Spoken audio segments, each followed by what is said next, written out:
Здравейте, скъпи приятели на Грамотен БГ! Реших да направя това видео, за да отговоря на много от вашите въпроси към нас.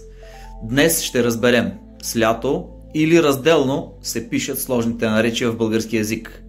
Да започваме.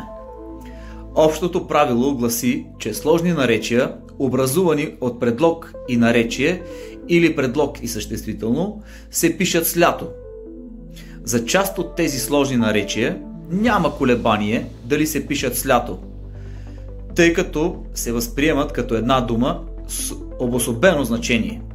Например, наум, начело, предвид, наистина, всъщност, на лице, отвън, понякога, наскоро, до година, надвечер, при сърце, вкъщи и други. Има обаче случаи, в които значението на сложното наречие се възприема като производно от значенията на съставките. Тогава настъпва колебание дали да се пише с лято или разделно. Като съчетанието от предлог и наречие или предлог и съществително не образува смислова цялост. Двете думи се пишат разделно. Например, пиша по 3 думи наред. Идвам отгоре. От сега до другата седмица съм свободна.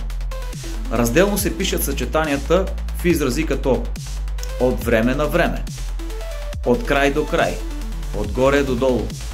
В тези случаи има и разлика в значението на разделно написания израз и с лято написаното сложно наречие.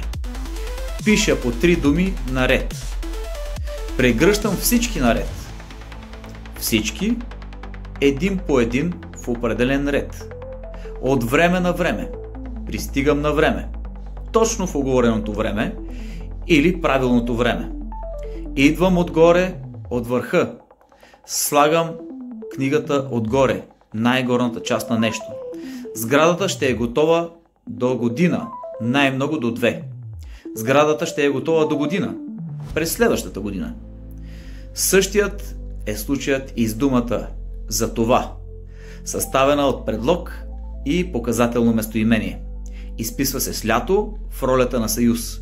Нямах време, затова хванах такси. Среща се и съчетанието за това. Често говорим за това.